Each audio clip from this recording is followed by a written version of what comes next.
হরিহরপাড়া ব্লকের পিছনেও শয়তান বেশ সময় খরচ করেছে। মাঝখানে যে কর্মতৎপরতা ছিল, কর্মচঞ্চল মানুষগুলো ছিল, তারা একসময় ঝিমিয়ে পড়ে। আলহামদুলিল্লাহ, এটা যে আল্লাহ তাআলা কত দয়া, যে অনেক সময় মানুষকে ভুল পথে শয়তান পরিচালিত করলে ইখলাস না থাকলে তাকে হেদায়েত দান করেন না।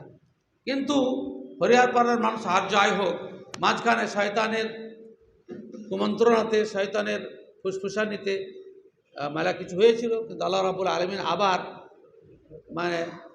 মাশাআল্লাহ আবার ফিরিয়ে দিয়েছেন।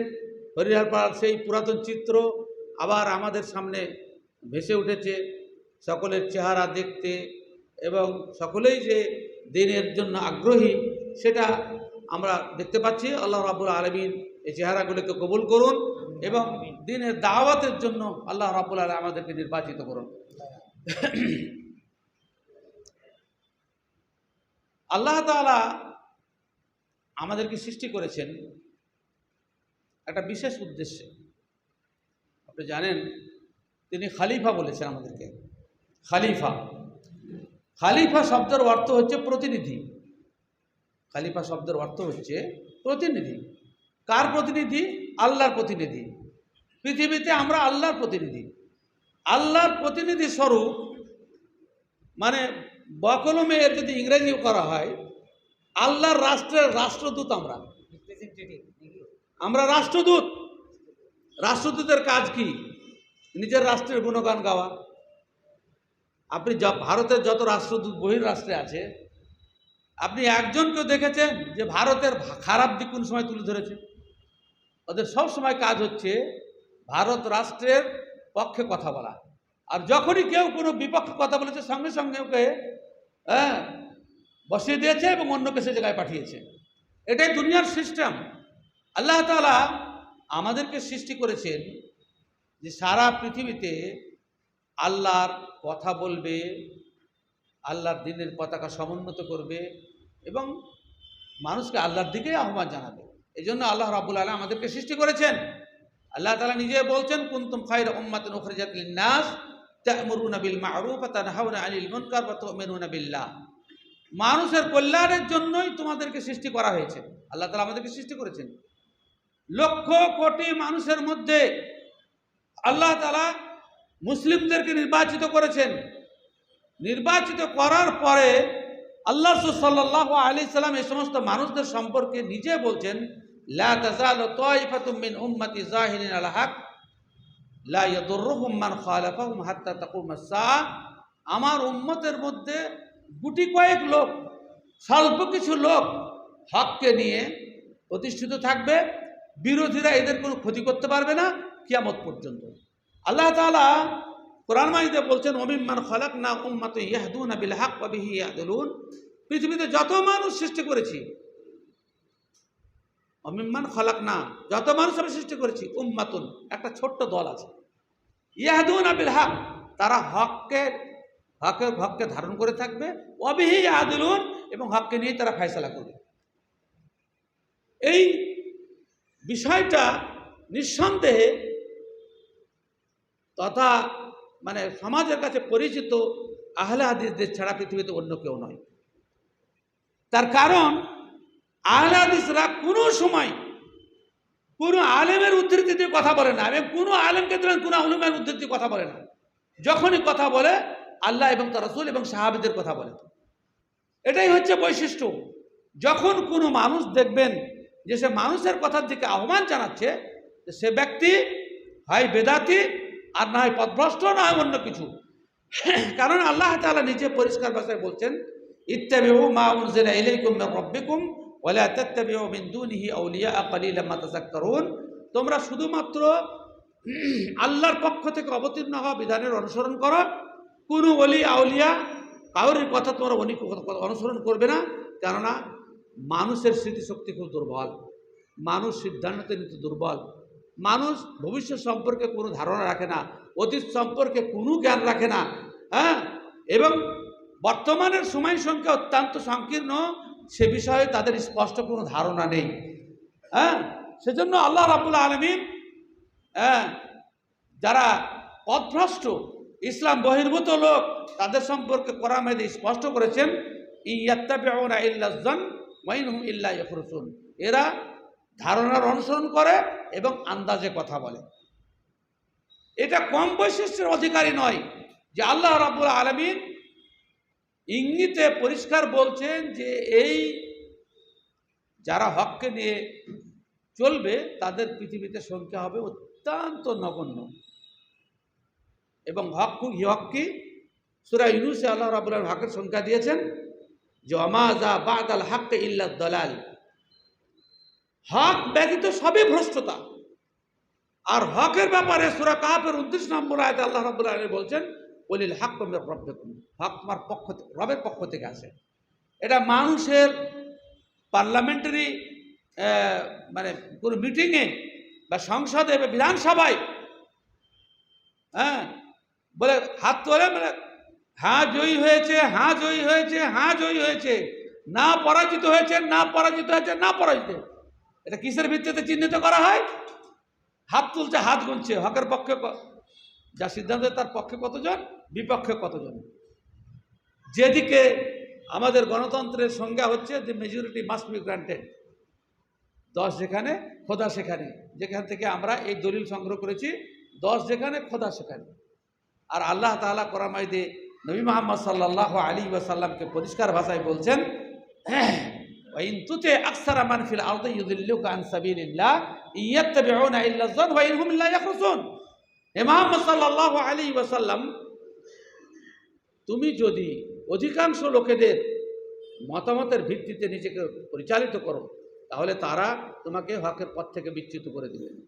সেজন্য আল্লাহ তাআলা নিজে বলছেন যে ইত্তাবি মা ইউহা ইলাইক, তুমি শুধু ওই জিনিসের অনুসরণ করো যেটার ওহী তোমাকে করা হচ্ছে। রাসূল আকরাম সাল্লাল্লাহু আলাইহি ওয়াসাল্লাম নিজেকে আল্লাহ তাআলা ঘোষণা করতে বলছেন, ইন আত্তাবিউ ইল্লা মা ইউহা ইলাই, আমি শুধু ওই কথাই মেনে চলি যেটা আল্লাহর পক্ষ থেকে ওহী হয়। তা রাসূল করিম সাল্লাল্লাহু আলাইহি ওয়াসাল্লাম নিজের পক্ষ থেকে কোনো কথা বলতেন না, সেটাও কোরআন সাক্ষ্য দিয়েছে। রাসূল সাল্লাল্লাহু আলাইহি ওয়াসাল্লাম শুধু ওহীর ইত্তেবা করতেন, সেটাও কথা বলেছে। আল্লাহ তাআলা নিজেও বলছেন যে তুমি শুধু ওহীর অনুসরণ করো, অন্য কারো কিন্তু অনুসরণ করো না। আর সেই ওহীর অন্তত পক্ষে দাবিতে হলেও আমরা ওহী ছাড়া কিছু মানি না, এই পক্ষের লোক আমরা। আহলে হাদিসের একজন প্রবীণ আলেম মাওলানা আব্দুল ওদুদ সাহেব বীরভূমের মারা গেছেন, আপনার নাম জানেন না, শুনেন না। ওনার একটা কবিতা আমাদের বাড়িতে ফ্রেমে বাঁধা ছিল। লোকটা আমার হুঁশ হওয়ার অনেক পরে মারা গেছে। ফ্রেমে লেখা ছিল ওনার হাতের লেখা, একদম এবার মানে প্রেসের মতো লিখতে পারতেন, এত সুন্দর লাগতো, টাইপের মতো। আহলে হাদিস মোরা, নিজের রচনা, আহলে হাদিস মোরা দাগাদারি জানি না, আহলে হাদিস মোরা দাগাদারি জানি না, ফকিহদের বেদলিল রচা কথা মানি না। আমরা আহলে হাদিস, আমাদের শিরাতে, রক্তে, ধমনীতে, রক্ত নালীতে কোনো প্রকার ধোঁকাবাজি নেই। আর যারা নিজেকে ফকিহ বলে তাদের কথা যদি বিনা দলিলের হয় তাদের বানানো কথা আমরা মানি না। আহলে হাদিস মোরা দাগাদারি জানি না, ফকিহদের বেদলিল রচা কথা মানি না, রচনা করা কথা মানি না, রচা কথা মানি না। কবিতার গ্রামার সম্পর্কে আমার বই পড়া আছে, কোনখানে কোন জায়গায় কবিতা বেলার জন্য কোনো একটা শব্দকে উজ্জ্ব করে দেওয়া, কোনটা গায়েব করে দেওয়া, কোনটা ছোট করে দেওয়া, কোনো উল্টো করে দেওয়া, এই রচা কথা মানি না। যদি কবিতা আপনার গ্রামার না জানা থাকে তারপরে মানে ঠিক করতে হবে। রচা আবার কি জিনিস? রচা কথা মানি না, রচনা করা কথা মানি না, মানে বানিয়েছে এমন কথা আমরা মানি না। আমাদের পূর্ববর্তী বক্তা ইমাম সাহেব মাল্লাম ইয়াশকুরিন নাস লাম ইয়াশকুরিল্লাহ যে কথাটা বললেন, তো আল্লাহর শুকরিয়া আদায় করতে পারবেন না যে আল্লাহ আপনাকে হেদায়েত দিয়েছেন? মানুষের কথা মানে মানেন না, পাওয়ারটা তো এখানেই। সেজন্য যত পৃথিবীতে কুফরের রাজত্ব আছে সবের তীর শুধু আহলে হাদিস দিকে, সে রাষ্ট্রশক্তি হোক কিংবা বেদাতি শক্তি হোক বা অন্য কিছু হোক, আহলে হাদিসদেরকে দেখতে পারে না। তাদের একটাই অপরাধ যে তারা আল্লাহ এবং তার রাসূল সাল্লাল্লাহু আলাইহি ওয়াসাল্লামের কথা ছাড়া এর চাইতে বড় সার্টিফিকেট আর কি হবে? অমিম্মান খালাকনা উম্মাতুন ইয়াহদুনা বিল হক ওয়া বিহি ইয়াহদুন। যত মানুষ সৃষ্টি করেছি তাদের মধ্যে একটাই গ্রুপ আছে, একটাই দল আছে, এবং সেটা ছোট্ট দল। আরবি গ্রামার জানা দেখেছেন, উম্মাতুন শব্দটা হচ্ছে অনির্দিষ্ট। উম্মাতুন অনির্দিষ্ট শব্দ, নাকেরা আরবি হিসাবে। হ্যাঁ, মানে এখানে অনেক লোককে বোঝাচ্ছে না। হ্যাঁ, অল্প সংখ্যক লোক পৃথিবীর বুকে আপনার গোটা মানুষের মধ্যে। আর ইবনে মাজার ওই হাদিসকে সামনে যদি রাখেন, এখানে রাসূল সাল্লাল্লাহু আলাইহি ওয়াসাল্লাম 72 ফিরকা জাহান্নামে যাওয়ার 1 ফিরকা জান্নাতে যাওয়া যা আছে, আমি এই ব্যাখ্যা আপনাদেরকে দিয়েছি। সেই হিসাবে এই 1 ফিরকার সংখ্যা হবে 1000 জন মুসলিমের মধ্যে মোটে 14 জন, 14.5 জন। 1000 জন দাবিতে মুসলিমদের মধ্যে সঠিক মুসলিম যারা জান্নাতে যাবে তারা মোটে 14 জন, 14.5 জন জান্নাতে যাবে, মোটে 14.5 জন। 72 ফিরকা, 73 ফিরকা যত মানুষ আছে, 72 ভাগকে ভাগ করে তারিখ আলাদা করে দেন, এই 1 ভাগ যাবে জান্নাতে, সেটা হচ্ছে মোটে 1000-এ 14 জন, 14.5 জন। অঙ্কের মাস্টাররা একটু পার্সেন্টেজ করে নেবেন, তাহলে বুঝতে পারবেন। তাহলে এত অল্প সংখ্যক লোক, আল্লাহ তাআলা নিজে বলছেন যে এই অল্প সংখ্যক লোক তাওহীদের উপরে দাঁড়িয়ে থাকবে, আমার দলিলের উপরে দাঁড়িয়ে থাকবে, রাসূল সাল্লাল্লাহু আলাইহি ওয়াসাল্লাম দলিলের উপরে দাঁড়িয়ে থাকবে। আর এই দলিল আল্লাহ রাব্বুল আলামিন যাদেরকে হেদায়েত দান করেছেন, এই হেদায়েত একটা আমানত। तौहीद की अमानत सीनों में है हमारे, मुमकिन नहीं मिटाना नामो निशाना हमारा। तौहीদের আমানত যে আমাদের হৃদয়ে সংরক্ষিত আছে, এর নামকে মেটানো সম্ভব নয়। অন্তরের জিনিসকে কেউ মেটাতে পারে না। বাহ্যিক জিনিস মেটাতে পারে, কালি লেখা থাকলে মিটাতে পারে, অন্তরে খোদাই করা জিনিস হাজারো মার দাঙ্গা করলে সেখান থেকে মেটাতে পারে না। আর এই অন্তরের মূল বিশ্বাসের কারণে আমরা জান্নাতে যাব, আলহামদুলিল্লাহ। আমানত কাকে বলে? আব্দুল মাতিন সাহেব, আমানত কাকে বলে? আমানত আপনার কাছে আমি 2000 টাকা আমানত রাখলাম, আমানত। আমানত কি নিজের মাল? অপরের মাল। তো যে অপরের মাল যদি হয়, আল্লাহ তাআলা ইসলামকে, তাওহীদকে আমানত বলেছেন, আর সেই আমানত আমাদের কাছে আছে, সেই আমানতটা কার মাল? অপরের মাল। অর্থাৎ তাওহীদপন্থীরা সবসময় অপরকে ট্রান্সফার করতে থাকবে, যেহেতু পরের মাল, যার কাছে নাই, যার মাল তাকে দিতে হবে। এটা গোটা উম্মাতটাই হচ্ছে মানে দাওয়াত দেওয়া ব্যক্তি, আমার কাছে তোমার মাল আছে, নিয়ে নাও, তুই পাবে। কিয়ামতের দিন আল্লাহ তাআলা প্রশ্ন করবেন, আলাম ইয়াতিকুম নাযির, তোমাদের কাছে আমার পৌঁছানোর জন্য লোক যায়নি? কালু বালা, হ্যাঁ গেছিল, মানেনি। তাহলে প্রত্যেকটা ব্যক্তির কাছে যে যতটুকু দিনের ব্যাপারে আমানত আছে, অন্যের কাছে পৌঁছানোটা ফরজ। আল্লাহ তাআলা কোরআন মাজিদে পরিষ্কার ভাষায় বলছেন, ওয়ামান আযলামু মিম্মান কাতামা শাহাদাতান ইনদাহ, ওই ব্যক্তির থেকে বড় পাপী আর কে আছে পৃথিবীতে, যে ব্যক্তি তার কাছে কোনো সাক্ষ্য আছে, আমানত আছে, আর সেটাকে গোপন করে রেখে দেবে। কি বললেন? বিষয়টা বুঝতে পারছেন না? যে জিনিসটা আল্লাহর সাক্ষ্য ভিতরে তাওহীদ দিয়েছে, বুদ্ধি দিয়েছে, শরীয়তের জ্ঞান দিয়েছে, শিরক থেকে বাঁচিয়েছে, বেদাত থেকে বাঁচিয়েছে, আপনি এটাকে নিচের মধ্যে যদি কুক্ষিগত করে রাখেন, তার দাওয়াত প্রচার না করেন, যতই আপনি ইবাদত করেন, আপনি সব থেকে বড় জালেম, সব থেকে বড় জালেম। ও হাদিস পড়েন না, ইয়া আইয়ুহার রাসূল বাল্লিগ মা উনজিলা ইলাইক ফাইন লাম তাফআল ফামা বাল্লাগতা রিসালাতাহ। রসুল বানাচ্ছেন, রেসালাতের দায়িত্ব দিচ্ছেন, সর্বশ্রেষ্ঠ নবী ঘোষণা করছেন, এরপরও বলছেন তুমি যদি প্রচার না করো তা তোমার রসুল যে কারণে করেছি তুমি সে দায়িত্ব পালন করলে না,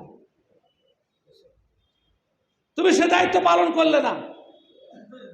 রসুলের আমরা উত্তরসূরি, আমাদের কাছে যদি কোনো আমানত থাকে সেটা মানুষের কাছে না পৌঁছায়, তো আমাদের মতো জালেম অত্যাচারী আর কেউ নেই। সেজন্য রাসূল আকরাম সাল্লাল্লাহু আলাইহি ওয়াসাল্লামকে সূরা ইউসুফে ঘোষণা করতে বলা হচ্ছে, কুল হাযিহি সাবিলি আদু ইলাল্লাহি আলা বাসীরাতিন আনা ওয়া মান ইত্তাবা'আনি। কত ভয়ঙ্কর কথা! আল্লাহ তাআলা নবী মুহাম্মদ সাল্লাল্লাহু আলাইহি ওয়াসাল্লামকে বলছেন, হে নবী, আপনি আপনার উম্মতের মধ্যে ঘোষণা করে দেন যে আমার একটাই আদর্শ, সাবিলি মানে পথ, আদর্শ আমার একটাই। সেটা কি? আদু ইলাল্লাহ, মানুষকে আল্লাহর দিকে আহ্বান জানাবো সজ্ঞানে। সঠিক বলেছি, জেনেছি বলেই সেটাকে অন্যের কাছে পৌঁছাতে হবে। সেটা এটা আমার নয়, আনা ওয়া মান ইত্তাবা'আনি, আমার যারা অনুসারী হবে তাদের সকলের দায়িত্ব একটাই। সূরা ইউসুফের 108 নম্বর আয়াতে আল্লাহ রাব্বুল আলামিন বলছেন, নবী ঘোষণা করো তোমার উম্মতের সামনে যে তোমার এবং তোমার যারা অনুসারী তাদের দায়িত্ব হচ্ছে মানুষকে আল্লাহর দিকে আহ্বান জানানো। আল্লাহ রাব্বুল আলামিন সূরা কাসাসে বলছেন, ওয়ালা ইয়াসুদ্দান্নাকা আয়াতিল্লাহি বা'দা ইয উনজিলাত ইলাইক ওয়াদউ ইলা রাব্বিকা ওয়ালা তাকুনান্না মিনাল মুশরিকিন। তোমার প্রতি যে আয়াত আমি অবতীর্ণ করছি, অর্থাৎ হকের বার্তা তোমার কাছে পৌঁছে যাবার পরে পৃথিবীর কোন শক্তি যেন হকের প্রচারে বাধা হয়ে না দাঁড়ায়। মানুষের কাছে হকের বার্তা পৌঁছে দাও। ওয়াদউ ইলা রাব্বিকা ওয়ালা তাকুনান্না মিনাল মুশরিকিন, মানুষকে আল্লাহর পথের দিকে আহ্বান জানাও, মুশরিকদের দলভুক্ত হইও না। কি মানে? আর আমাদের মধ্যে এমন কোন মানুষ এখানে বসে আছেন যিনি কাউরির জন্য কথা বলেন না? পার্টির জন্য, ব্যবসার জন্য, ডাক্তারের জন্য ওকালতি করেন না? মেলা কিছুতে ওকালতি করেন, খবর দেন, লোক মানুষের কাছে বার্তা দেন। এটা মানুষের স্বভাব। তার কাছে কোনো তথ্য জানা থাকলে সে অন্যকে ট্রান্সফার করে, এটা স্বভাব। আল্লাহ তাআলা বলছেন যে মানুষের যদি অন্যায় কথা, অন্যায় কোনো নিয়ম নীতির প্রতি আহ্বান জানানো হয় সেটা শিরক। আল্লাহ তাআলা পরিষ্কার ভাষায় বলছেন যে তুমি মানুষকে আল্লাহর পথের দিকে আহ্বান জানাও, মানুষের কথার দিকে নয়, এবং তুমি মুশরিকদের দলভুক্ত হও না। আল্লাহ তাআলা নবীকে এবং নবীর অনুসারীদেরকে আল্লাহ রাব্বুল আলামিন কঠোরভাবে বলছেন যে মানুষকে হকের পথের দিকে আহ্বান জানাও। আল্লাহর জন্য আপনি আল্লাহর বিভিন্ন কোম্পানির প্রচার করছেন, বিভিন্ন পার্টির প্রচার করছেন, বিভিন্ন সমস্ত কিছু কমিশন করছেন, বিনা কমিশনও করছেন। তো আল্লাহ রাব্বুল আলামিন আমাদেরকে যে সমস্ত অগ্রিম কমিশন দান করেছেন, আমাকে জীবনরূপী নিয়ামত দিয়েছেন, আমাকে আলো আওলাদ দিয়েছেন। আল্লাহ রাব্বুল আলামিন বলছেন, আল্লাহু জাআলা লাকুম মিন আনফুসিকুম আজওয়াজা ওয়া জাআলা মিন আজওয়াজিকুম বানিনা ওয়া হাফাদা ওয়া রাযাকাকুম মিনাত তাইয়্যিবাত আফাবিল বাতিলি ইউমিনুন ওয়া বিনি'মাতিল্লাহি হুম ইয়াকফুরুন। আল্লাহ তোমাদের মধ্যে থেকে তোমাদের বিবিকে সৃষ্টি করেছেন, তোমাদের বিবিদের থেকে তোমাদের ছেলেদেরকে সৃষ্টি করেছেন, সন্তানদেরকে সৃষ্টি করেছেন, তোমাদের পোতাপতি নাতিদেরকে সৃষ্টি করেছেন, হালাল সুস্বাদু রুচিকর খাবার দিয়ে তোমাদেরকে জিন্দা রেখেছেন। তো আল্লাহ তাআলার নিয়ামতকে তোমরা অস্বীকার করছো এবং বাতিলের প্রতি ঈমান আনছো। আমরা যত কিছু নিয়ামত আল্লাহ রাব্বুল আলামিনের ভোগ করি, বিবি সৃষ্টি করা কার? বেটা সৃষ্টি করা কার? সম্পদ ছেড়েই দিলাম।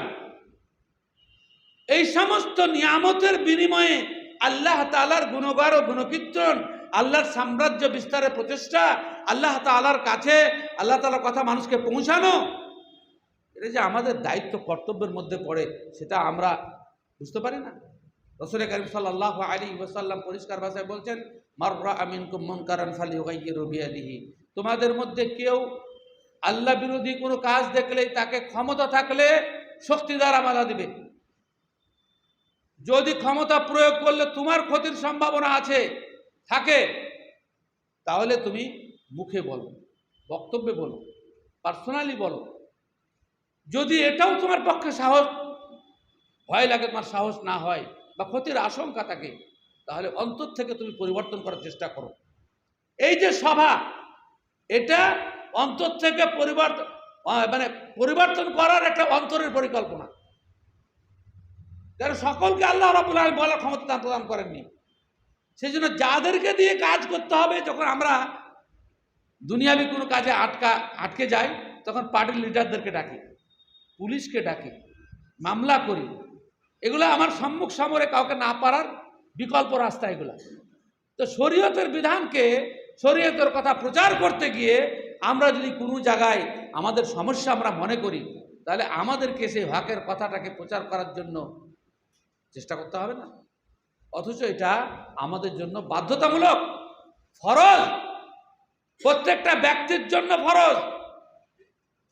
ওলামায়ে কেরাম ব্যাখ্যা বিশ্লেষণ করেছেন যে প্রত্যেকটা ব্যক্তির উপরে কখন ফরজ হয় আর কিছু ব্যক্তির উপরে কখন ফরজ হয়, যাকে শরীয়তের পরিভাষায় বলা হয় ফারজে কিফায়া আর ফারজে আইন। যেমন জানাজার নামাজ বলছে ফারজে কিফায়া, 5 ওয়াক্তের নামাজ হচ্ছে ফারজে আইন, অর্থাৎ প্রতিটি ব্যক্তির উপরে ফরজ। জানাজার নামাজ কিছু লোক গিয়ে জানাজা পড়ে দিলে বাকি গ্রামের লোক বেঁচে গেল। তো অনুরূপভাবে দাওয়াতের কাজ সকলকে করতে হবে না কিছু মৌলবীরা করলেই হবে? কি বলেন? আজকে যে সমস্ত মানুষগুলো মুসলিম সোসাইটিতে বসবাস করে, তাদের সামনে অন্যায় কাজ হয়, তারা বলে এটা মৌলবীদের কাজ, আমাদের বলার দরকার নাই। জেনে রাখবেন, আল্লাহ সাল্লাল্লাহু আলাইহি ওয়াসাল্লাম সহিহ মুসলিমের হাদিস, মান রাআ মিনকুম মুনকারান ফালইয়ুগাইয়িরহু বিয়াদিহি, তোমাদের মধ্যে কোনো ব্যক্তি যদি গর্হিত কাজ কিছু করতে দেখে, তো তাকে যেন শক্তি দ্বারা বাধা দেয়। তা যদি না পারে তো সে বলবে ভাই এটা অন্যায় হচ্ছে, মানুক আর না মানুক। আর যদি এটাও বলা সম্ভব না হয়, যেমন মৌলভী সাহেব, ইমাম সাহেব কোনো কথা যদি বলে আর কার বিরুদ্ধে যায়, তো বলে কালকে বস্তা বন্ধ, এখান থেকে চলে যাও, তোমার এই মহতি খান চলবে না। অনেক জায়গাতে মাদ্রাসার মৌলভী বললে বলে তোমার চাকরিকে শেষ। এক মাদ্রাসাতে দলিল বিরোধী কাজ হচ্ছিল আর আমাকে বক্তা হিসেবে নিয়ে গেছিল। আমি আপনাদের কাছাকাছি, আমি নাম বলছি না। তা আমি যখন দলিল নিয়ে কথা বললাম, তখন মাদ্রাসার হেড মৌলভী এসে বলছে আপনাকে বক্তব্য দিতে আনা হয়েছে, ফতোয়া দিতে আনা হয়েছে, এখানে ফতোয়া দেবার লোক মেলা আছে। তো হক কথা বলতে দেয় না অনেক সময়। তো হক কথা বলতে গিয়ে যদি, প্রকাশ্য বলতে গিয়ে যদি এমন হয়, সাহস যদি না থাকে, তো অন্তত পক্ষে পরিকল্পনা করতে হবে যে আমার কথা তো বাজারে ঝোপে টেকেরা ছোট বলবি বলে, তো সেমন কোনো ব্যক্তিকে, প্রভাবশালী ব্যক্তিকে নিয়ে আসি যাতে সমাজের মাতব্বররা তার বিরুদ্ধে কথা বলতে পারবে না। এইটাও একটা পরিকল্পনা। আল্লাহ রাসূল এই কথাই বলেছেন, ফালইয়ুগাইয়িরহু বিকালবিহি, অন্তর দ্বারা পরিকল্পনা করবে কি করে পরিবর্তন করা যায়। কিন্তু দাওয়াতের কাজ থেকে কোনো ব্যক্তির ছাড় নেই। যার ক্ষমতা আছে বলবে, ক্ষমতা আছে লড়াই করবে, ক্ষমতা না থাকলে কাকে দিয়ে লড়ানো যায়, কাকে দিয়ে প্রয়োগ করা যায় সেটাও চেষ্টা করবে, টাকা দিয়েও চেষ্টা করবে। বলা কিন্তু বন্ধ করা যাবে না, বলা কিন্তু বন্ধ করা যাবে না। পরিষ্কার বুঝতে পারছেন? সেজন্য হকের বার্তা মানুষের কাছে পৌঁছে দেওয়াটা, এই হাদিসটা একটা দলিল যে মুসলিমদের উপরে, প্রত্যেক ব্যক্তির উপরে দাওয়াতের কাজ করা ফরজ, বাধ্যতামূলক, বাধ্যতামূলক।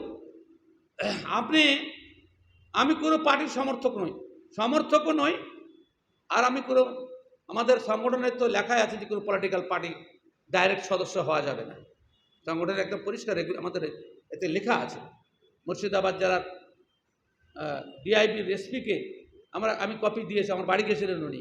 আমি বলে আমরা কি করি, আমাদের গঠনতন্ত্র সামনে আছে, আপনি দেখে নেবেন। বহরমপুর থেকে তারা গাড়ি করে গেছিলেন, আমরা হতে পারি না। কিন্তু আমি একটা কথা বলি যে মানুষ সত্য কথাটাও বলতে চায় না নেতা নির্বাচিত হয়ে, এটা একটা বড় কথা। একা আসাদুদ্দিন ওয়াইসি, ওকে দেখি উনি চিনি না, আর পার্টির কার্যকলাপ জানি না, কিন্তু সোশ্যাল মিডিয়ার দল তার বক্তব্য যে কথা বলি, সাহসটুকুও আমাদের নাই। শরীয়তের বিধান সম্পর্কে বলা আমাদের সাহস নাই। কেন এমনটা? আর আল্লাহ তাআলা নিজে বলছেন কুনতুম খায়রা উম্মাতিন, এটা স্পষ্ট দলিল যে প্রত্যেক ব্যক্তির উপরে দাওয়াতের কাজ করা বাধ্যতামূলক। বাপ তার ছেলেদের কাছে দাওয়াতের কাজ করবে, ফাসদা বিমা তু'মার ওয়া আরিজ আনিল মুশরিকিন। তারপরে কি আছে? ওয়ানজির আশিরাতাকাল আকরাবিন। আপনি দাওয়াতের কাজ নিয়ামতুল্লাহ এমএলএ এর কাছে করতে পারবেন না, তা আপনার বেটার কাছে করতে পারবেন না? আপনি বেটার কাছে করতে পারবেন না, আপনার বিবির কাছে করতে পারবেন না, আপনার ভাইয়ের কাছে করতে পারবেন না? কেমন বেটা ছিল, কেমন বেটা ছিল? দাওয়াতের কাজ আপনি আপনার বিবির কাছে করতে পারবেন না? কথায় কথায় বিবিকে তালাক দিতে পারেন, আর হকের বার্তা তার কাছে পৌঁছাতে পারবেন না? আপনার তরকারিতে নুন কম বেশি হলে লাঠি তুলতে পারেন, আর শরীয়ত মানছে না, তা আপনি তার কিছু বলতে পারবেন না? যাকে যে যেমন ক্ষমতার অধিকারী সে সেমন ভাবে দাওয়াতের কাজ করবে। আপনাকে আল্লাহ রাব্বুল আলামিন ইলম দেয়নি কিংবা ক্ষমতা দেয়নি, তা আপনি যেটা জানেন সেটা আপনার পরিবারের মধ্যে আপনি দাওয়াতের কাজ করতে পারবেন না? কেমন বাপ, কেমন বাপ, কেমন স্বামী যে আমার নিজের কাছের লোক যারা তাদেরকে হকের বার্তা আমরা পৌঁছাতে পারছি না। এটা আমাদের দুর্বলতা, শরীয়ত না জানার এটা দুর্বলতা। কিয়ামতের দিন আল্লাহ রাব্বুল আলামিনের কাছে এই বলে পার পাওয়া যাবে না যে আল্লাহ তাআলা আমি জানতাম না। প্রত্যেকটা মানুষের এটা দায়িত্ব, কর্তব্য। ছেলে যখন দুনিয়াবি কার্যকলাপ না করে, দিলে গরম পানি দাও, না দিও না। দুনিয়াবি কার্যকলাপ যখন কাকে পানি দেন, দুনিয়াবি কার্যকলাপ যখন করে না তখন আমরা ডাঁটি। এমন বাপ পাওয়া যাবে না যে মাঠে কাজ না করলে, সংসারে কাজ না করলে ছেলেকে বকু দেয়নি, এমন একটা লোক পাওয়া যাবে না। কিন্তু নামাজ পড়ে না, দিনের কাজ করে না, তাকে বকেনি, এমন লোকের সংখ্যা অনেক, এমন লোকের সংখ্যা অনেক। কিয়ামতের দিন পার পাওয়া যাবে না। ব্রাদারান ইসলাম, আল্লাহ রাব্বুল আলামিন দায়িত্ব সম্পর্কে আমাদেরকে কিয়ামতে জিজ্ঞাসা করবেন, সেজন্য দাওয়াতের কাজ করতে হবে। দাওয়াতের কাজ না করলে, আপনি যদি প্রচার না করেন, পৃথিবীতে যদি বিপর্যয় সৃষ্টি হয়, কাল কিয়ামতের মাঠে কর্তব্য পালন না করার জন্য আমাদেরকে বিপদে পড়তে হবে, বিপদে পড়তে হবে। আল্লাহ তাআলা কোরআনে কি বলছেন? ইন্নাল্লাযীনা ইয়াকতুমুনা মা আনজালনা মিনাল বায়্যিনাতি ওয়াল হুদা মিন বা'দি মা বায়্যানাহু লিন-নাসি ফিল কিতাব উলাইকা ইয়ালআনুহুমুল্লাহু ওয়া ইয়ালআনুহুমুল লাঈনুন। কোরআন মাজিদ পড়েন, দুনিয়া নিয়ে ব্যস্ত আছেন, একটু সময় দেন। ভাষাটা কত ভয়ঙ্কর। সূরা বাকারাতে আল্লাহ রাব্বুল আলামিন বলছেন, সম্ভবত 59 নম্বর আয়াত, 159 নম্বর আয়াত, আল্লাহ রাব্বুল আলামিন বলছেন, যারা যে কোরআন, যে শরীয়তের জ্ঞান মানুষের কাছে আমি অবতীর্ণ করেছি মানুষের কাছে প্রচারের জন্য, কিন্তু জানার পরে সেটাকে তারা গোপন করে রেখেছে, প্রচার করছে না। আল্লাহ রাব্বুল আলামিন বলছেন, সর্বপ্রথম আল্লাহ এদের প্রতি লানত বর্ষণ করেন, অভিশাপ দেন। অনেক মানুষ আছে মৌলভী সাহেবের বদদোয়াকে ভয় করে, মৌলভী মানুষের বদদোয়া করে দেবে। আর আল্লাহ এখানে সরাসরি বলছেন যে আমি লানত করি, বদদোয়া করি, অভিশাপ দিই।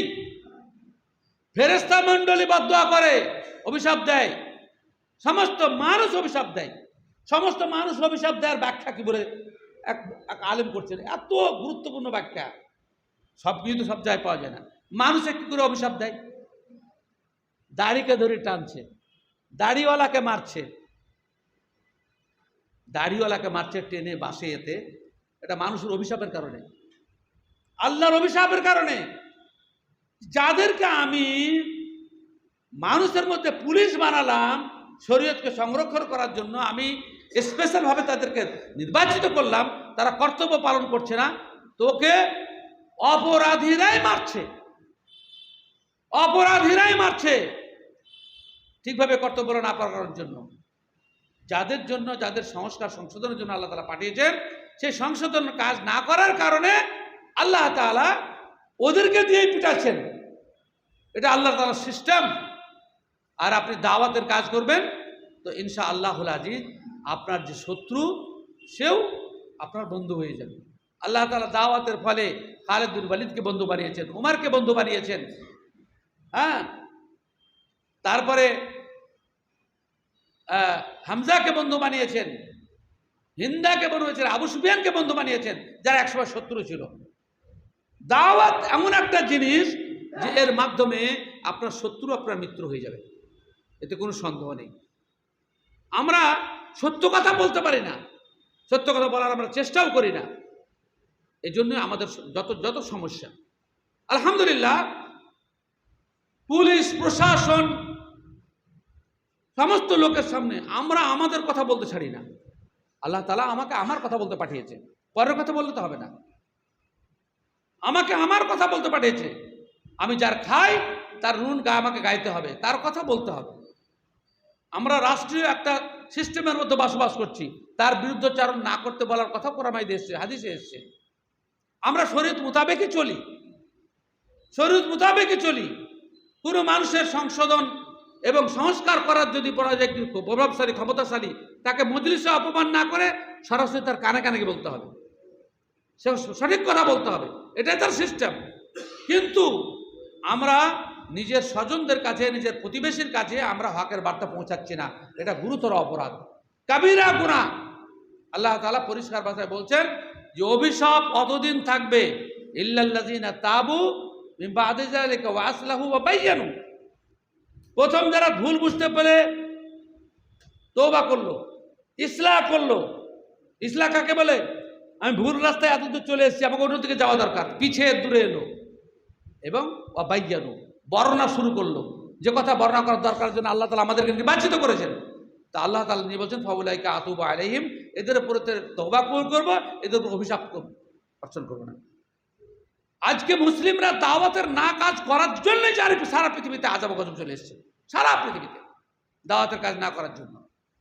আমরা দাওয়াতের কাজ যদি করতে শুরু করি, হকের বার্তা মানুষের কাছে পৌঁছে দিই, ইনশাআল্লাহুল আজিজ আমাদের উপরে জুলম ও আযাব যত আছে সেটা আল্লাহ রাব্বুল আলামিন উঠাবেন। কোরআনে আল্লাহ রাব্বুল আলামিন একটা উদাহরণ দিয়েছেন, দারাবাল্লাহু মাসালান ক্বরিয়াতান কানাত আমিনাতাম মুতমাইন্নাতান ইয়াতিহা রিজকুহা মিন কুল্লি রাগাদাম মিন কুল্লি মাকান ফাকাফারাত বিআনআমিল্লাহ। আল্লাহ তাআলা একটা দেশের উদাহরণ দিচ্ছেন যে সমস্ত দিক থেকে আল্লাহ রাব্বুল আলামিন এদের কাছে সুখ সমৃদ্ধি সবকিছু দিয়েছিল। ইয়াতিহা রিজকুহা মিন রাগাদাম মিন কুল্লি মাকান, সমস্ত দিক থেকে পবিত্র রুজি, খাবারের যে যা কিছু প্রয়োজন তার কাছে আসতো। কিন্তু আল্লাহ প্রদত্ত এই নেয়ামতে তারা কুফর করলো, অকৃতজ্ঞতা প্রকাশ করলো, না শুকরি করলো। আল্লাহ রাব্বুল আলামিন ফাযাকাল্লাহু লিবাসাল খাউফি ওয়াল জু, আল্লাহ রাব্বুল আলামিন দুটো শাস্তি দিলেন, দুটো শাস্তি দিলেন। ভাই কোরআনের কথা, এক নম্বর শাস্তি হচ্ছে খাদ্যাভাবের, খাদ্য সংকটের, আর একটা শাস্তি হচ্ছে খৌফ, ভয় ঢুকিয়ে দেওয়া, ভয় ঢুকিয়ে দেওয়া। আজকে গোটা ভারতবর্ষে সাধারণ অন্য জাতির, ছোট জাতির লোক যা আছে, মুসলিমরা সবসময় আতঙ্কে আছে যে আমি ভারতের নাগরিক কিনা। এই ভয় কে ঢুকিয়েছে? নরেন্দ্র মোদী ঢুকিয়েছে? না, নরেন্দ্র মোদী হচ্ছে আল্লাহর প্রতিনিধি, আল্লাহর শক্তি, আল্লাহর সৈনিক। ওয়ালিল্লাহি জুনুদুস সামাওয়াতি ওয়াল আরদ। কাকে কখন কার বিরুদ্ধে লাগাবে এটা আল্লাহ ঠিক করেন আকাশে বসে বসে। আজকে পৃথিবীর জমিন ওয়াযাকাত আলাইহিমুল আরদু বিমা রাহাবাত, দুনিয়া প্রস্তুত হওয়া সত্ত্বেও সংকীর্ণ হয়ে যাচ্ছে। আল্লাহ তাআলা বলছেন আমি ভয় ঢুকিয়ে দিই, এমন ভয় যে খাবারও ভালো লাগে না, কোনো কিছু ভালো লাগে। আর সূরা হুদে আল্লাহ রাব্বুল আলামিন বলছেন আমা কানা রাব্বুকা লিইহলিকাল কুরা বিযুলমিন ওয়া আহলুহা মুসলিহুন। আল্লাহ তাআলা পাপের কারণে কোনো দেশকে ধ্বংস করেন না। মেলা পাপ করছে, জেনা করছে, ব্যবি করছে, চুরি করছে, ডাকাতি করছে, এই সমস্ত পাপের কারণে দেশকে ধ্বংস করেন না। যদি সেখানে দাওয়াত ও তাবলীগের কাজ হয়, ইল্লা ওয়া আহলুহা মুসলিহুন, পরস্পর তাওয়াসাউ বিল হক ওয়া তাওয়াসাউ বিস সবর যদি করে। পাপী তো চিরকাল আছে, চিরকাল থাকবে। মদের কারোবার কিয়ামত পর্যন্ত থাকবে না। তো এই কোরআনের আয়াত কি বন্ধ হয়ে যাবে বলো নাকি? মদখোর থাকবে, ব্যভিচারী থাকবে, অন্যায়কারী থাকবে, তবেই তো কিয়ামত পর্যন্ত কোরআনের প্রাসঙ্গিকতা। সেখানে আপনি সে সমস্ত আয়াতই কোট করবেন, মানুষকে বুঝাবেন, কাউকে হেদায়েত দিবে, কেউ পথভ্রষ্ট হবে, আপনি বন্ধ করার সেটা ক্ষমতা রাখেন না। কিন্তু দাওয়াত ও তাবলীগের কাজ আপনাকে কিয়ামত পর্যন্ত চালিয়ে যেতে হবে। যে কোনো পরিস্থিতিতে সেখান থেকে আপনি দলিল সংগ্রহ করতে পারেন। আল্লাহ তাআলা নিজে বলছেন সূরা হুদে যে কোনো গ্রামকে আমি ধ্বংস করি না পাপের কারণে, যদি সে গ্রামের অধিবাসীরা পরস্পরের দাওয়াতের কাজ করে, ইসলাহের কাজ করে। আল্লাহ তাআলা এই কথা বলেননি যে সে দেশের লোক ভালো সালেহ, বলেছেন মুসলিহুন। মুসলিহুন মানে ইসলাহকারী, সংশোধনকারী, ইসলাহর কাজ করে যেতে হবে। আজকে আমি গ্যারান্টির সাথে বলতে পারি কোরআন সহিহ দলিলের ভিত্তিতে আমরা দাওয়াত ও তাবলীগের কাজ শুরু করে দিই, এনআরসি ফেনআরসি কোথায় চলে যাবে। এবং এখন পর্যন্ত আলহামদুলিল্লাহ সরকার অনেক কিছু খারাপ খারাপ সিদ্ধান্ত নিলেও মানে ব্যাপক হারে সেটাকে কার্যকরী করতে পারেনি। আলহামদুলিল্লাহ ভারতবর্ষের বুকে বিভিন্ন কর্নারে যে দাওয়াত ও তাবলীগের কাজ হয় এর একটা বরকত আছে। দেশের উপরে, ভারতের মতো দেশের উপরে বড় ধরনের শাস্তিও আসছে না। একটা বিতর্ক আপনাদের সামনে উপস্থিত করি। অনেকে কথা যারা সুরের বক্তব্য শুনতে অভ্যস্ত আছেন, এই কচকচানি বক্তব্য হয়তো শুনতে আপনার ভালো নাও লাগতে পারে। ভারতটা ইসলামী দেশ, কুফরের দেশ না অন্য কোনো দেশ? যাকে দারুল হার্ব বলে। দারুল হার্বের অর্থ হচ্ছে যে যুদ্ধ ভাব বিরোধীদের সাথে, যারা বিরোধী তাদের বিরুদ্ধে যুদ্ধ করতে হবে, দারুল হার্ব। তো এমন মুসলিম যারা কাফের দেশে বাস করছে সেই দেশ না এটা ইসলামী দেশ? নিঃসন্দেহে এটা ইসলামী দেশ নয়। এখানকার গঠনতন্ত্রের সংবিধানে ইসলাম নিয়ে দেশ পরিচালনা হবে কথা বলা হয়নি, তা তো ইসলামী দেশ নয়, কাফেরের দেশে নয়, দারুল কুফরও নয়। কেননা আমরা নামাজ পড়ি, রোজা রাখি, হজ করি, জাকাত দিই, সরকার বাধা প্রদান করে না, বরং সহায়তা করে। হ্যাঁ, সেজন্য এটা দারুল কুফরও নয়। তাহলে এটা কোন দেশ? হ্যাঁ, এটা হচ্ছে দারুল দাওয়া। দারুল দাওয়া, দাওয়াত দেওয়ার দেশ।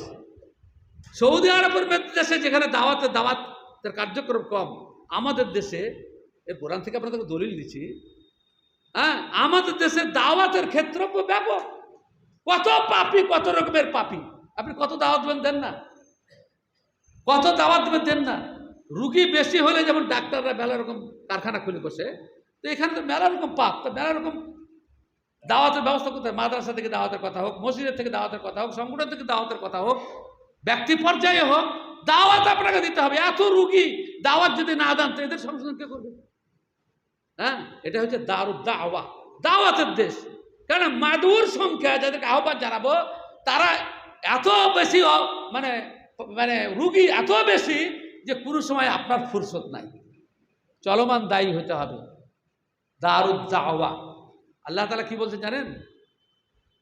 وَكَذَلِكَ جَعَلْنَاكُمْ أُمَّةً وَسَطًا لِتَكُونُوا شُهَدَاءَ عَلَى النَّاسِ وَيَكُونَ الرَّسُولُ عَلَيْكُمْ شَهِيدًا। আমি তোমাদেরকে মধ্যপন্থী জাতি করেছি, মধ্যপন্থী জাতি করেছি। জাআলনাকুম ওয়াসাতা, উম্মাতান ওয়াসাতা। এই উম্মাতান ওয়াসাতার ব্যাখ্যাতে আলেমরা দুটো ব্যাখ্যা দিয়েছেন। এক নম্বর হচ্ছে যে আমাদের মধ্যে অতি বাড়াবাড়ি কিছু নাই, আর একদম নিচে নামার কোনো কিছু নাই, মধ্যমপন্থী জাতি আমরা। এটা তো সহজেই বুঝতে পারছেন। কিন্তু আর একটা অর্থ যেটা অত্যন্ত প্রাসঙ্গিক, যে আল্লাহ রাব্বুল আলামিন সারা পৃথিবীর সব জায়গাতে মুসলমানদেরকে রেখেছেন। যেখানে যেখানে অন্ধকার সেখানে যেমন বাল্ব লাগানো হয়, আলো জ্বালানো হয়, তো ওইরকম মুসলমানদেরকে আল্লাহ রাব্বুল আলামিন সারা পৃথিবীতে রেখেছেন। একদিকে মুসলমানদেরকে এক সাইডে রেখে দিলে বাকি লোককে হেদায়েত দাওয়াতের কাজ করবে কে? আপনি আমেরিকায় যান মুসলিম, ইংল্যান্ডে যান মুসলিম, ফ্রান্সে যান মুসলিম, পৃথিবীর এমন কোনো দেশ আছে মুসলিম নয়। আল্লাহ তাআলা মানুষের মাঝে মাঝে, অপরাধীদের মাঝে মাঝে মুসলিমকে রেখেছেন যে তোমাদেরকে এই মানুষদেরকে দাওয়াতের কাজ করতে হবে। ওয়াকাযালিকা জাআলনাকুম উম্মাতান ওয়াসাতান লিতাকুনু শুহাদা আলান নাস। মানুষের বিরুদ্ধে তোমরা সাক্ষ্য, তারা যে অন্যায় কাজ করছে তার বিরুদ্ধে তোমরা সাক্ষ্য প্রদান করবে। আল্লাহ তাআলা সাক্ষ্য তাদেরকে, তাদের হকের বার্তা তাদেরকে পৌঁছে দিবে। হ্যাঁ, এবং তোমাদের নবীকে তোমাদের বিরুদ্ধে সাক্ষী করেছি। সূরা নিসার এই আয়াতটা পড়ে রাসূল সাল্লাল্লাহু আলাইহি ওয়াসাল্লাম খুব কাঁদতেন। ফাকাইফা ইযা জিনা মিন কুল্লি উম্মাতিন বিশাহীদ ওয়া জিনা বিকা আলা হাউলাই শাহীদা। হে নবী, সেদিন কি হবে? যেদিন প্রত্যেকটা জাতি জনগোষ্ঠীর বিরুদ্ধে একজন করে আমি একজন মুসলিম সাক্ষীকে হাজির করব। তুমি এদের কাছে হকের বার্তা পৌঁছাওনি, তুমি এদের কাছে হকের কথা বলোনি, এরা ওদের বিরুদ্ধে সাক্ষী। হ্যাঁ আল্লাহ, আমি বলেছি, শুনেনি। হায় নবী, তোমাকে তোমার উম্মাতের বিরুদ্ধে আমি সাক্ষী উপস্থিত করব যে আমার উম্মত কথা শুনেছে কিনা। হ্যাঁ, আল্লাহ তাআলা পরিষ্কার ভাষায় বলছেন যে নবী মুহাম্মদ সাল্লাল্লাহু আলাইহি ওয়াসাল্লাম উম্মতের বিরুদ্ধে মুকদ্দমা, কেস ফাইল করবেন। আল্লাহ তাআলা নিজে বলছেন, নিজে কোরআন মাজিদে পরিষ্কার ভাষায় বলছেন, ওয়াকালা রাসূলু ইয়া রাব্বি ইন্না কওমি ইত্তাখাযু হাযাল কুরআনা মাহজুরা, আল্লাহ আমার এই জাতি, আমার উম্মত কোরআন ছেড়ে দিয়েছিল, কোরআন অনুযায়ী নিজ জীবনকে পরিচালনা করে। সুতরাং হকের বিরুদ্ধে আমাদেরকে কথা বলার জন্যই আল্লাহ তাআলা মুসলিম বানিয়েছেন। কি বুঝতে পারলেন? আর আপনাকে মূর্তি পূজা থেকে বাঁচিয়েছেন, অন্যায় থেকে বাঁচিয়েছেন, মদ থেকে বাঁচিয়েছেন, শিরক থেকে বাঁচিয়েছেন। এরপরে আপনি আল্লাহ তাআলার কথা প্রচার করবেন না। একটা ডাক্তারের চিকিৎসাতে আপনি উপকৃত হলে ঢাকঢোল পিটেন, অমুক ডাক্তারের কাছে যাও আমি ভালো হয়েছি, অমুক ডাক্তারের কাছে গিয়ে আমি ভালো হয়েছি। কিন্তু আল্লাহ রাব্বুল আলামিনের নিয়ামত ভোগ করার পরে আমরা কিন্তু সে অনুযায়ী আল্লাহ তাআলা প্রচার প্রপাগান্ডা করছি না। ব্রাদার ইসলাম, জেনে রাখবেন, এই দায়ীদের মধ্যে আল্লাহ তাআলা যাদেরকে তাওহীদের অনুসারী বানিয়েছেন, কাউকে বড় আলেম বানিয়েছেন, কাউকে ছোট আলেম বানিয়েছেন, কাউকে সাধারণ আলেম বানিয়েছেন। আলেম ছাড়া আল্লাহর আবেদ হতে পারে না। কথাটা তো শুনতে ভালো লাগছে, অন্যরকম লাগছে। আলেম ছাড়া মানে আলেম মানে ডিগ্রিওয়ালা আলেম নয়। বিষয় সম্পর্কে যারা জানে না তারা আল্লাহর ইবাদত করতে পারে না। আপনি জেনেছেন বলে আল্লাহর ইবাদত করছেন, সে বিষয়ে আপনি আলেম, অতটুকুর আলেম। তো এই জানা ব্যক্তিরা তিন প্রকার। আল্লাহ তাআলা সূরা ফাতিরা বলছেন এই জানা ব্যক্তিরা তিন প্রকার। ফামিনহুম যালিমুন ওয়া মিনহুম মুকতাসিদুন ওয়া মিনহুম সাবিকুন বিল খায়রাত। এদের মধ্যে এক প্রকার লোক আছে, আলেম থেকে শুরু করে সাধারণ মানুষ যাদের কিছু দিনের জ্ঞান আছে, এদের মধ্যে এক প্রকার লোক আছে জালেম, হকের বার্তা জানা সত্ত্বেও মেনে চলে না, জালেমেরা জুলুম করছে। আর এক প্রকার লোক আছে মধ্যমপন্থী, যারা নিজে আমল করে অন্যকে হকের বার্তা পড়ায়। আর এক প্রকার লোক আছে যারা নিজের জীবনকে উৎসর্গ করে দিয়েছেন শুধু আল্লাহর দ্বীনের প্রচার ও পাবলিসিটির জন্য, আল্লাহর জ্ঞান অর্জন করার জন্য। আল্লাহ তাদেরকে বলছেন সাবেকুম বিল খায়রাত, ভালো কাজে এরাই হচ্ছে অগ্রগামী, অগ্রণী। আমাদেরকে সেই দলে হতে হবে। আলহামদুলিল্লাহ, হরিয়ারপাড়া ব্লকের লোকেদের আশেপাশে যে সমস্ত গ্রামগুলো আছে তারা কিভাবে চলে, আপনি কি মনে করেন যে এইভাবে চললে মুক্তি পাওয়া যাবে? আপনার কাছে যতটুকু নলেজ আছে, তো যদি আপনি মুক্তি না পান, তাহলে আপনার পার্শ্ববর্তী লোকেরা তারা যদি মুক্তি না পায় কোরআন এবং সহিহ সুন্নাহর দলিলের ভিত্তিতে, তাহলে এদেরকে বাঁচানোর দায়িত্ব কি আপনার নেই? বাঁচানোর দায়িত্ব কি আপনার নেই? কর্তব্যের পড়তে পড়ে না? মানুষ হিসেবেও পড়ে না? আল্লাহ তাআলা নিজেও বলছেন কুলিল হাক্কু মির রাব্বিকুম ফামান শাআ ফালিউমিন ওয়া মান শাআ ফালিয়াকফুর ইন্না আ'তাদনা লিয-যালিমিনা নারা। হে নবী, আপনি ঘোষণা করে দেন সত্য আল্লাহ রাব্বুল আলামিনের পক্ষ থেকে আসে। যে ব্যক্তি সত্যকে গ্রহণ করবে, যে ব্যক্তির ইচ্ছা হবে সত্যকে গ্রহণ করবে, আর যার অনিচ্ছা হবে সত্যকে গ্রহণ করবে না, তাদের জন্য আমি জাহান্নামের আগুন তৈরি করেছি। জাহান্নামের আগুন কত কঠিন আমরা অবশ্যই জেনেছি, যে এই জাহান্নামে এই দুনিয়ার আগুন থেকে 70,000 গুণ বেশি। আল্লাহ সাল্লাল্লাহু আলাইহি সাল্লাম বলছেন জাহান্নামের একটা ফুনকি যে দুনিয়াতে পড়ে, দুনিয়া এবং দুনিয়ার সমস্ত জিনিস পুড়ে ছারখার হয়ে যাবে। একটা ফুনকি। যেমন জান্নাতের একটা চাবুক রাখা, যেমন সহিহ বুখারী হাদিস, জান্নাতের একটা চাবুক রাখা, একটা ছড়ি রাখতে গিয়ে যে জায়গাটা কভার হয়, যে জায়গাটুকুর উপরে সে ছড়িটা থাকে, এই জায়গাটুকু ক্রয় করতে গেলে সারা পৃথিবী এবং পৃথিবীর সমস্ত সম্পদ দিলেও ওর মূল্য দেওয়া যাবে না। অনুরূপভাবে জাহান্নামের এক ফোঁটা আগুন আসলে, কিংবা জাহান্নামের যারা পুড়ছে তাদের এক ফোঁটা এক ফোঁটা যদি পড়ে, তো সারা পৃথিবী পচে দুর্গন্ধ হয়ে যাবে, শেষ হয়ে যাবে। এই ভয়াবহ চিত্র কোরআন এবং সহিহ সুন্নাহর মাধ্যমে আল্লাহ আপনাদেরকে জানিয়েছেন। তো যারা নিজের মধ্যে লোক হোক কিংবা বাইরের লোক হোক, প্রতিবেশী হোক, কোরআন এবং সহিহ সুন্নাহ বিরোধী কাজ করছে, তাদেরকে বাঁচানোর দায়িত্ব আপনার কি নাই? আপনার পাশের বাড়ি একটা অমুসলিমের ঘরে আগুন লেগেছে, আপনি কি করবেন? অমুসলিম বলে নিভাতে যাবেন না? আপনাকে পুলিশ এসে ধরবে, অ্যারেস্ট করবে।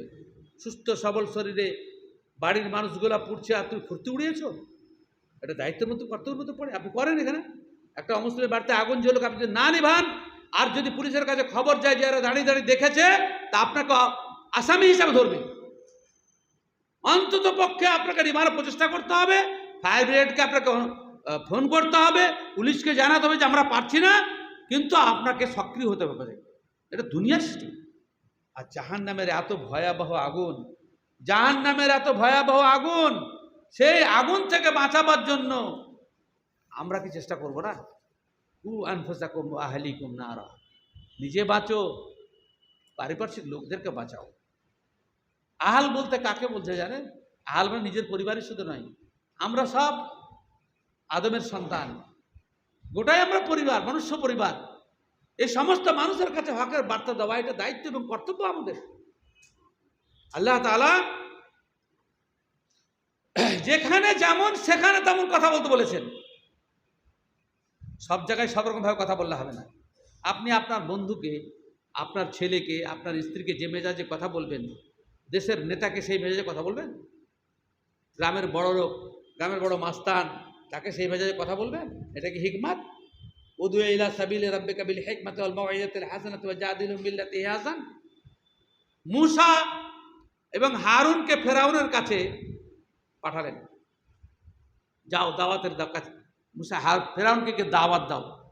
আল্লাহ তাআলা কি বলছেন? ফেরাউন সব থেকে বড় শয়তান, এর আগে কোনো রাজা এভাবেই করেনি। আনা রব্বুকুমুল আলা, আমি তোমাদের সব থেকে বড় রব, প্রতিপালক। এত বড় শয়তান, তার কাছে দাওয়াত দিতে গিয়ে আল্লাহ দেওয়ার জন্য আল্লাহ তাআলা মূসা এবং হারুনকে পাঠাচ্ছেন। তো বলছেন কুলা লাহু কাওলাল লাইয়িনান লাআল্লাহু ইয়াতাযাক্কারু আও ইয়াখশা, তোমরা দুজনে গিয়ে নম্র ভাষায় কথা বলিও। ওর একটা মান সম্মান আছে, আল্লাহ তাআলা দেওয়া মান সম্মান আল্লাহই দেন। কিন্তু ওকে গিয়ে তুমি নবী বলে খারাপ ভাষায় কথা বলিও না। লাআল্লাহু ইয়াতাযাক্কারু আও ইয়াখশা, সে উপদেশ গ্রহণ করবে কিংবা তার অন্তরে ভয় ঢুকে যাবে, দুটো কাজের একটা হবে। নরম ভাষায় কথা বলো, কথা কাউকে বলতে হবে না। আপনি কড়া মানুষ, নরম ভাষায় কথা বলেন। 100 বার চিন্তা করেন যে কোন বাক্যটা ব্যবহার করলেও রাগ করবে না। একজন দায়ীকে, একজন ডাক্তার কাছে যখন একটা রুগী যায়, কিভাবে চিকিৎসা করলে রুগী মারা যাবে না এবং কাজটা হবে, এটা 14 বার ভাবে।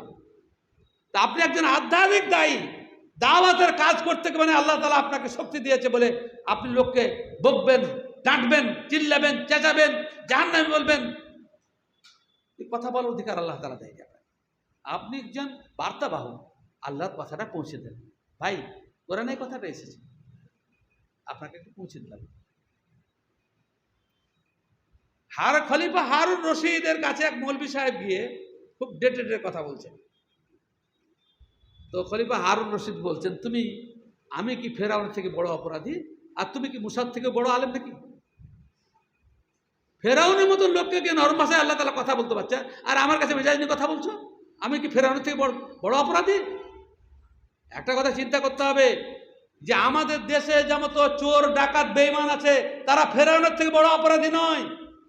তাদের সাথে নরম ভাষায় কথা বলতে হবে, এমন কথা বলতে হবে যেন তারা মনে করে যে আমাকে জাহান্নামের আগুন থেকে বাঁচানোর জন্য বেচারা আন্তরিক, পয়সা তো চাহে না, আমাকে খালি জাহান্নামের আগুন থেকে বাঁচাতে চাইছে। ভাই, এই পরিণামে শাস্তির কথা আল্লাহ তাআলা বলেছেন। আমি চাই না যে তুমি সে শাস্তির অধিকারী হও।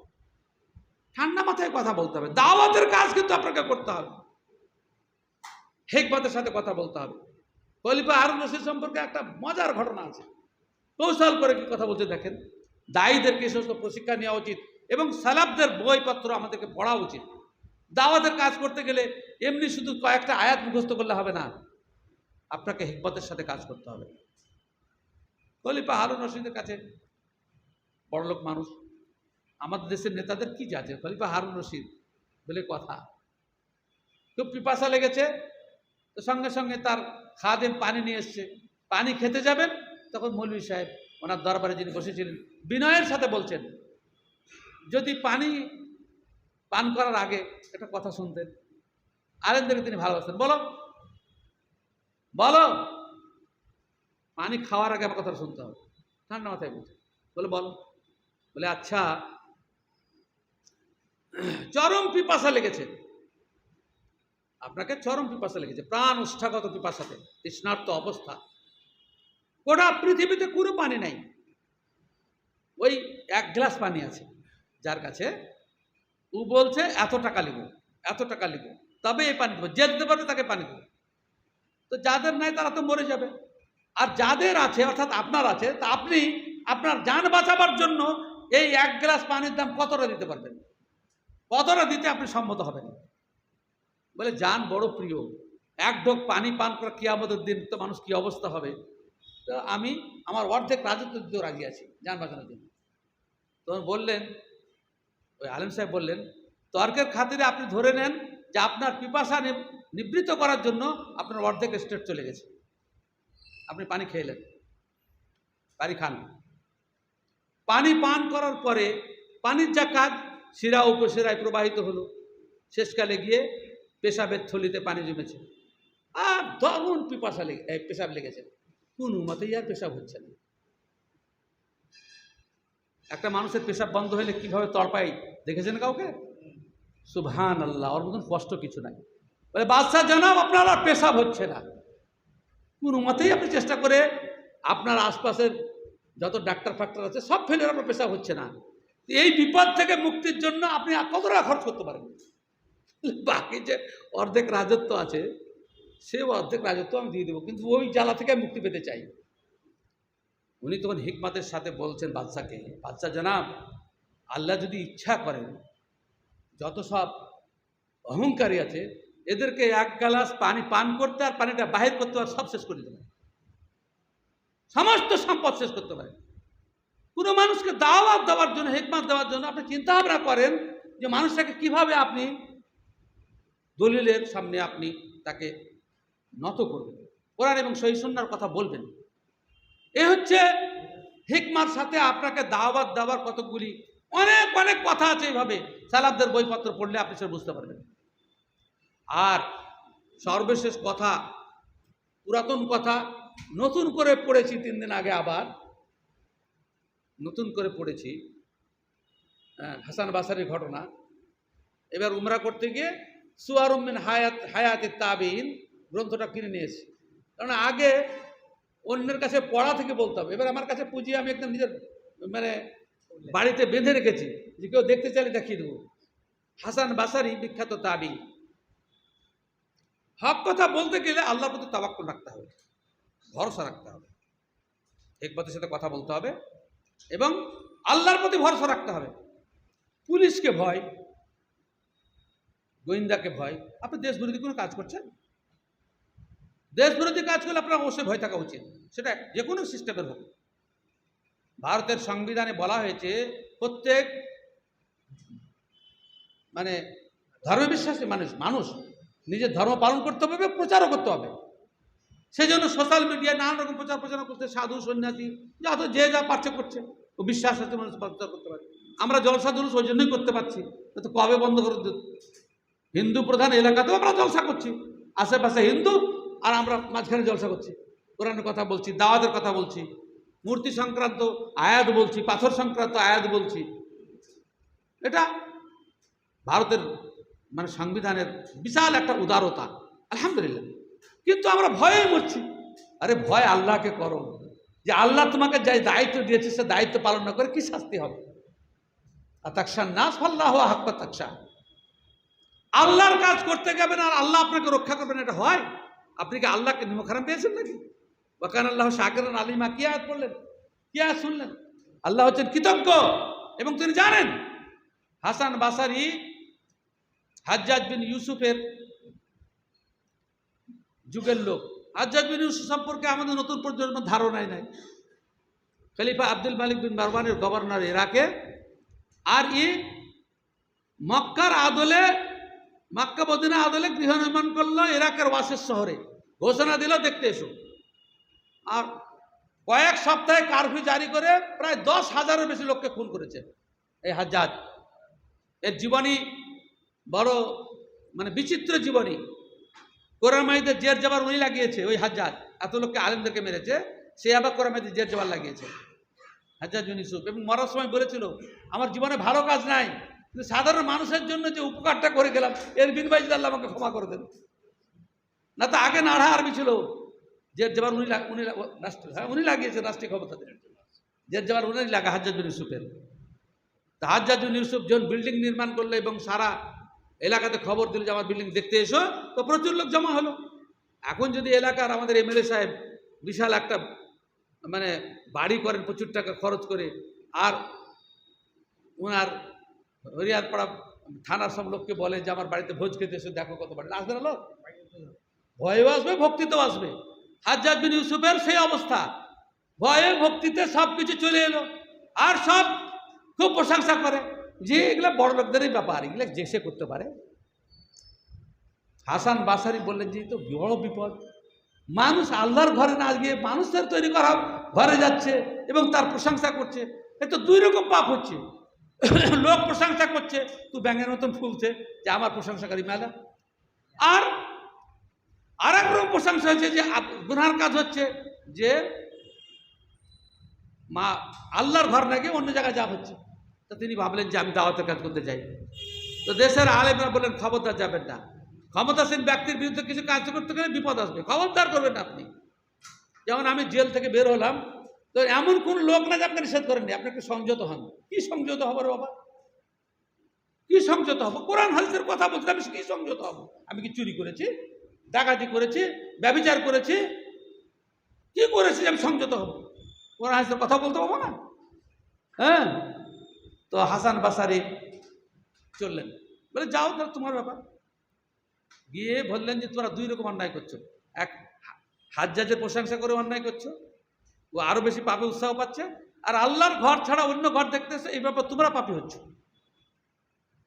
আর সঙ্গে সঙ্গে গোয়েন্দার কাছে রিপোর্ট গেল যে একজন আলেম আপনার এরিয়াতে বসবাস করে, সে আপনার বিরুদ্ধে কথা বলেছে। বলে আমার খায় আর আমার বিরুদ্ধে কথা বলে? পুলিশকে হুকুম দিল ধরে নিয়ে বেটাকে, আর জাল্লাদকে হুকুম দিল তরবারি দাঁড়া, আর দরবারে খুন করার জন্য এক প্রকার নিত শব্দ এসেছে, নিত বই দিয়ে নিত, যার অর্থ হচ্ছে চামড়া দ্বারা নির্মিত এক প্রকার পাত্র, যাকে রাখে রেখে মানুষকে খুন করা হয় যাতে দরবারে রক্ত ছড়িয়ে না পড়ে। সেটাও বিছানো হয়ে গেল, হাজ্জাজকে ধরে নিয়ে আসছে। তখন এলাকার লোকজনরা বলছে যে আপনাকে আগেই মানা করেছিলাম যে রাষ্ট্রশক্তির বিরুদ্ধে কোনো কথা বলতে হয় না, তা আপনি আমাদের কিছু করণীয় নেই। হাসান বাসারি সেখানে পৌঁছালেন। দুই বইয়ে দুই রকম কথা আছে, তো প্রথম যেটা পড়েছি সেটাই বলি। দরবারে ঢোকার আগে তিনি দোয়া করলেন আল্লাহকে, আল্লাহুম্মা আনতা ওয়ালি ওয়া নি'মাতি ওয়া মালাজি ইনদা কুরবাতি ইজআল নিকমাতাহু আলাইয়া বারদাও ওয়া সালামা কামা জাআলতান নারা আলা খলিলিকা ইব্রাহিম বারদাও ওয়া সালামা।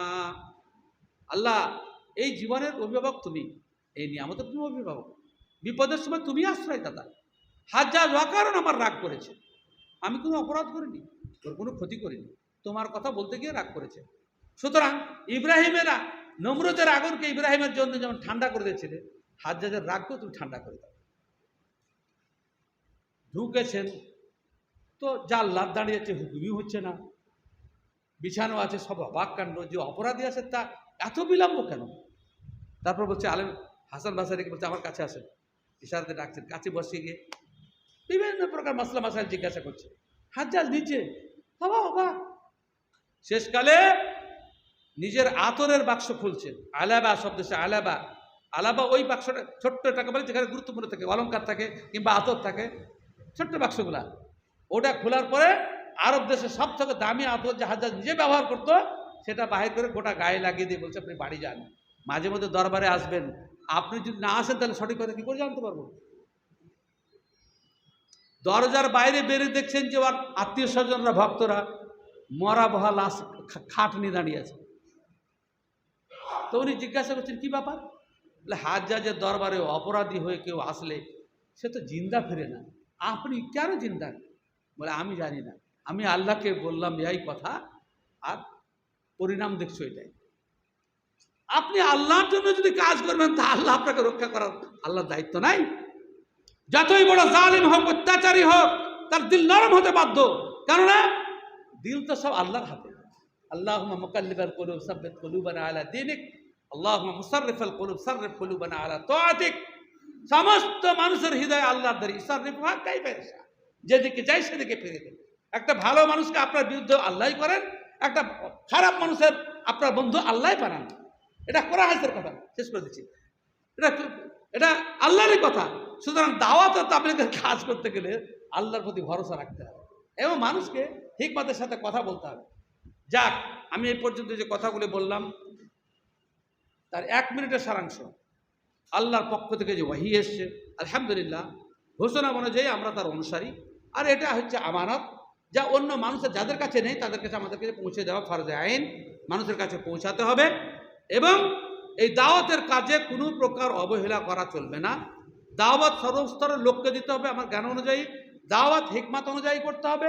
সত্য কথা গোপন করা আল্লাহ তাআলার লানত প্রাপ্তির একটা রাস্তা। সেজন্য আমরা সত্য কথা গোপন করব না, ঠান্ডা মাথায় বলবো, কাউকে অপমানের জন্য নয়, বরং তাকে জাহান্নামের বাঁচানোর জন্য, এটা যেন সে মনে করে।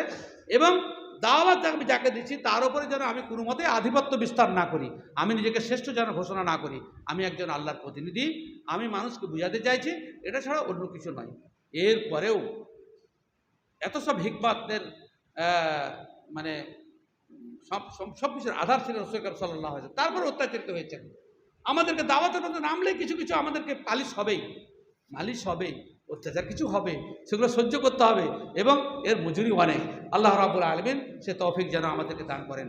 আকুলু কওলি হাযা আস্তাগফিরুল্লাহ লি ওয়া লাকুম ওয়া লিসাইরিল মুসলিমিন। আসসালামু আলাইকুম ওয়া রাহমাতুল্লাহি ওয়া বারাকাতুহু। শেষ করে দেব।